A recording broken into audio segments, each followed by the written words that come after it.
محمد ابا احد من رجالکم ولکن رسول اللہ وخاتم النبیین۔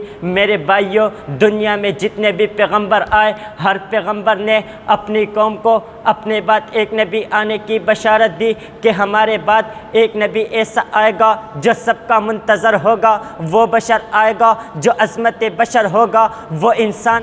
الحمدللہ وکفی وسلام علی عبادہ الذین اصطفی، اما بعد فاعوذ باللہ من الشیطان الرجیم، بسم اللہ الرحمن الرحیم۔ ما کان محمد ابا احد من رجالکم ولکن رسول اللہ وخاتم النبیین۔ وقال النبی صلی اللہ علیہ وسلم، انا خاتم النبیین لا نبی بعدی، صدق اللہ العظیم وصدق رسولہ النبی الکریم۔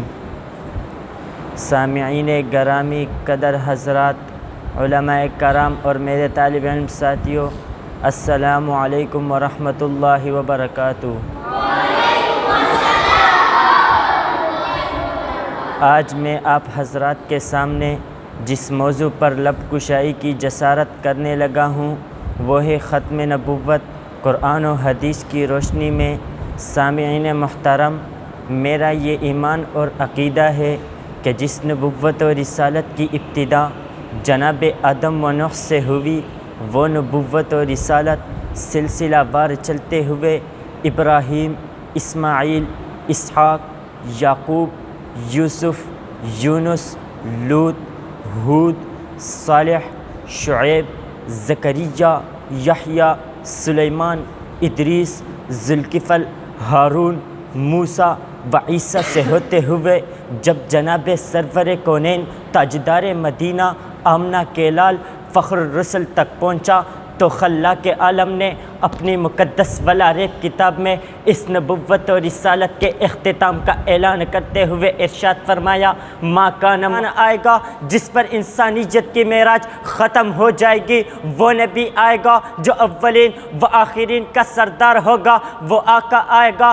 جس کی غلامی پر ہزاروں آقا قربان کیے جا سکتے ہیں۔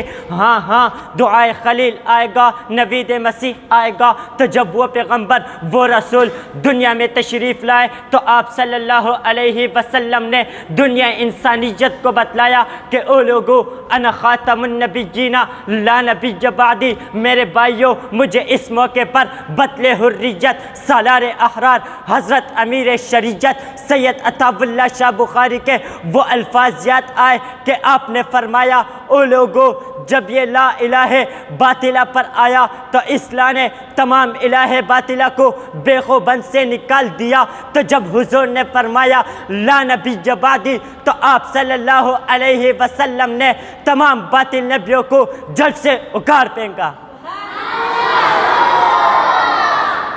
سامعین محترم، میں نے قرآن کو دیکھا، قرآن بھی حضور کی ختم نبوت کا اعلان کرتا ہے، خود بھی حضور اپنی ختم نبوت کا اعلان فرما رہے ہیں۔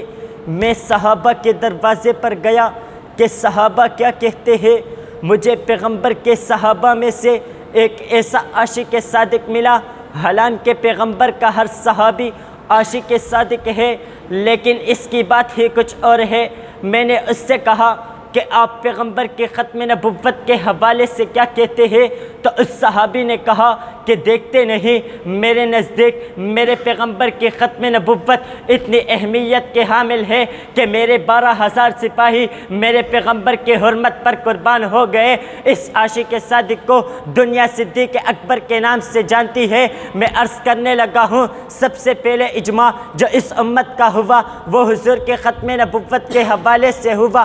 اس کا یہ نتیجہ تھا کہ جب کوئی کذاب نبوت کا اعلان کرتا تھا تو صحابہ کرام اسے دجال اور کذاب سمجھتے تھے۔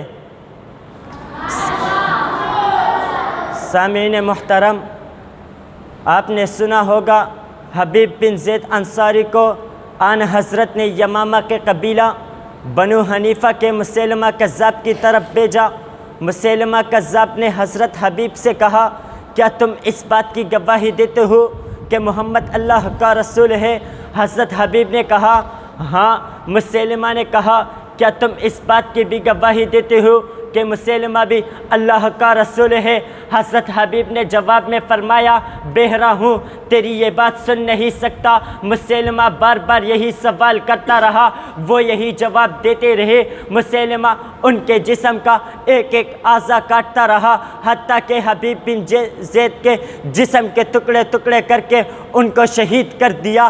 گویا اس وقت بھی حبیب بن زید کے دل کی یہ آواز تھی جو ہو فرعون ان کو میں خدا کہہ دوں یہ مشکل ہے، جو ہو دجال ان کو میں انبیاء کہہ دوں یہ مشکل ہے۔ مجھے زنجیر پہنا دو، مجھے سولی پر چڑھا دو، میں رہزنوں کو رہنما کہہ دوں یہ مشکل ہے۔ وآخر دعوانا الحمدللہ رب العالمین۔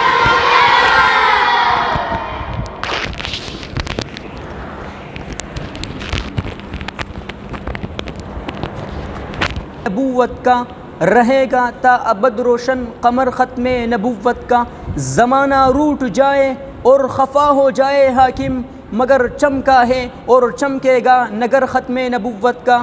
انتہائی خوبصورت انداز میں آپ حضرات سے مخاطب ہو رہے تھے بھائی حماد صاحب۔ اس کے بعد میں اگلے شاہ سوار بھائی سلیمان صاحب کو دعوت دیتا ہوں کہ وہ آئے اور آپ حضرات کے سامنے اپنے خیالات کا اظہار فرمائیں۔